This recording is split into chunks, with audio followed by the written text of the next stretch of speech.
Love, marriage, baby carriage. We grow up thinking that when we're ready to start a family, it will just happen.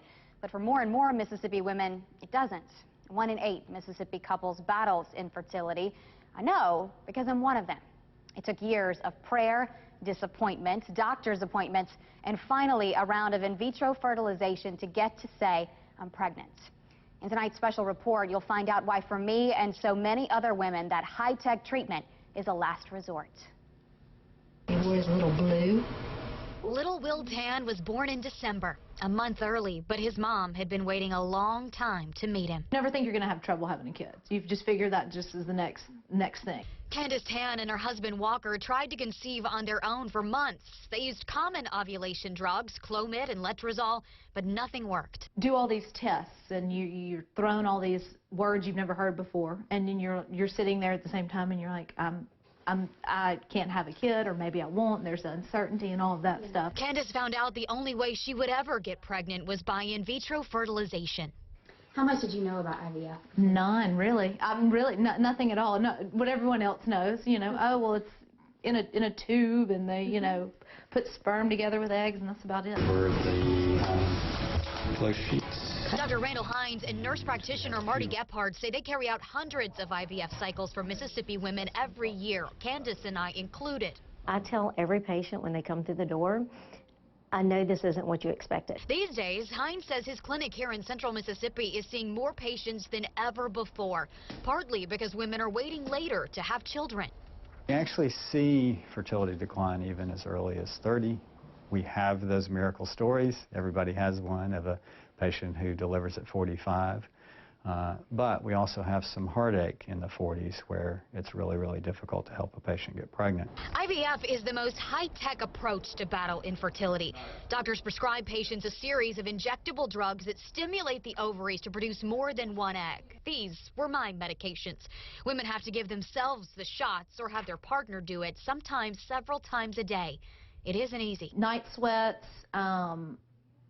terrible dreams, you gain weight, you lose weight, you feel bad, you feel sad at times, you feel angry. Doctors then combine each egg with a single sperm to form an embryo. Several days later, they transfer it into the patient's uterus and wait. The first time we did it, we thought it was going to work. But for Candace, that first time didn't work. She tried again, and after a second emotional round of IVF, she got pregnant, but miscarried before the end of the first trimester. We couldn't figure out why it wasn't working, why not us, what's wrong, what are we doing wrong. You know, you read all these things on the internet. Oh, you know, lay on your left side, eat only warm foods, you know, you stand on one leg, just crazy stuff. And so you start doing all these things, and then you start beating yourself up thinking, it's something I'm doing wrong. You know, this is not taking because I'm doing something wrong. Research shows the stress of battling infertility causes the same levels of depression and anxiety as cancer or even testing positive for HIV. Then there's the financial burden. The average cost of one round is $12,000. 15 states mandate insurance cover at least part of it, but Mississippi isn't one of them. We're asking patients to come out of pocket for a significant amount of money sometimes, and that is hard. After months of prayer and consulting with their doctors early last year, Candace and Walker decided to try IVF one more time. That was our last, you know, kind of Hail Mary. We were already thinking about surrogacy. We were thinking about adoption. I mean, it was just, we didn't know what we were going to do. A few weeks later, Marty called Candace with the news that would change her life. This time, it did work. For us to get that pregnancy test and make that phone call, it's just, I would do it every day, over and over and over.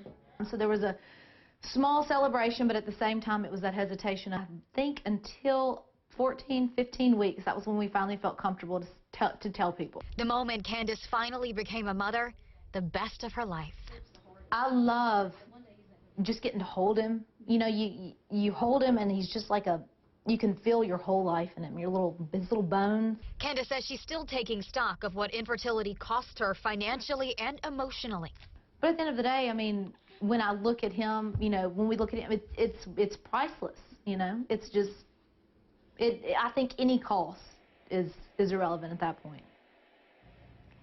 Now, I have some months to go before I get to hold my baby, but I'm already so grateful for this little girl. But IVF isn't the answer for everyone. On WAPT.com, you can find in-depth comments from doctors about fertility treatment. And in the meantime, we'd love to hear from you. Do you think insurance in Mississippi should cover infertility treatment? That's our Instapoll 16 tonight. You can call or text 601-980-4416. Enter 1 for yes, 2 for no, or tell us what you think on the 16 WAPT Facebook page or on